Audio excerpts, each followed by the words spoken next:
Çünkü biz şunu unutuyoruz bazen.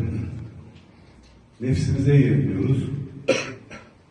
Mal, mülk, can hepsi Yaradan. Ne bize ait bir mal var, ne bize ait bir mülk var. Tamamı emanet olan bir dünyada bazen neyin kavgasını, neyi paylaşamıyoruz? İnanın, yürekten söylüyorum, hayretler içinde bakıyorum. 2 metre uzunluk, 1 metre en, toplam götürebileceğimiz bu. Yani şöyle bir açık kapı da bırakılmamış ki, gelirken yanınızda hani bir miktar, adı da belli olmayan bir miktar, herhalde bir miktarın adı olsaydı insanoğlu çok daha kötü olurdu diye düşünüyorum. O yüzden hepimiz bir sınavdayız. Rabbim bence ibadetlerimizden ziyade bize verdiği görevlerden sınav alıyor.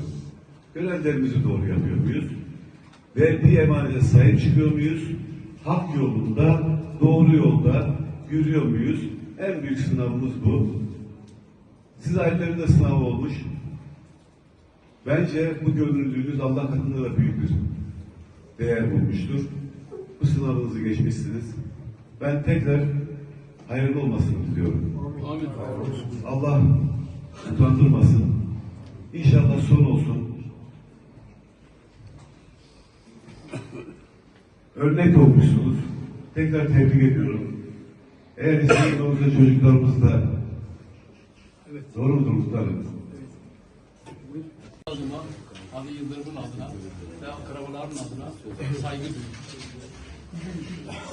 Güzel günde bu barışımızı bizleri yalnız bırakmadığınız için Yaycı Köyü adına, Iğdır adına bir güzellik yaptınız. Biraz tabii geç kaldı. Sayın Vekilim tabii işinin çoğundan dolayı böyle geç kaldığı için ben artık kendisi söyleyecek işiniz bunu. Bu vasileyle bu barışma canı gönülden hepinizi canı gönülden tebrik ediyorum. Geldiniz, zahmet çektiniz. Bize şeref verdiniz, Yaycı'ya şeref verdiniz, Iğdır'a şeref verdiniz. Bir emsal yarattık. Bundan sonraki Iğdır büyüklüğünde de inşallah Sayın Vekilim ve bu bizim adetimiz veya bizim sözümüz değil. Bu Allah'ın sözüdür.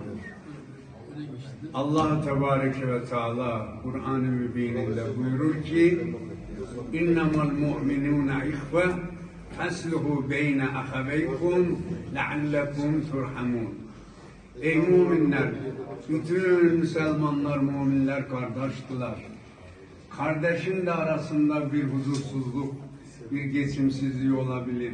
Ama sizler mümin olarak girin onların arasına, onları sülh edin, onları barıştırın öz dilimizce. Kardeş kardeşten de küsü kalmaz.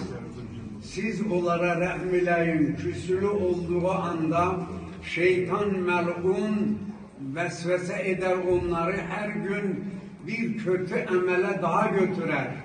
Onun için siz onları kötüden kötüye düşmemek için barıştırın, sülh edin, mal, can ne olursa esirgemeyin. Hatta İmam-ı Sadık Selamullah'tan rivayet vardır, bir dostuna buyurdu.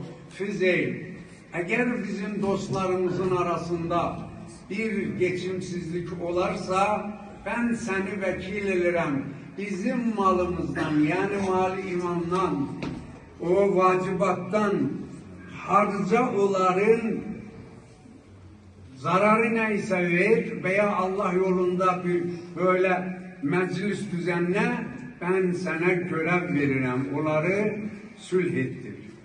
Bizim malımızdan sana icaze veririm. Onun için bu bir Allah'ın ve Peygamberin ve İmam-ı Sadık Selamullah'ın sözüdür ki biz onlara emel etmemiz de farzdır. Çünkü niye? Kur'an-ı Kerim'in emridir. Fesluhu, emri ilahidir. Allah bizi emri ilahiden, peygamberden, imamdan kenara salmasın. Mahsusen bunlar da peygamberin balalarıdır. Bunlar da Elə bu tevsife, tarife layıktılar.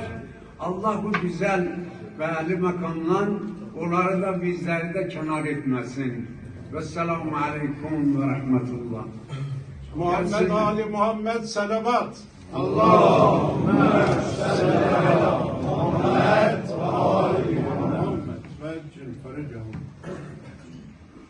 Gelsinler.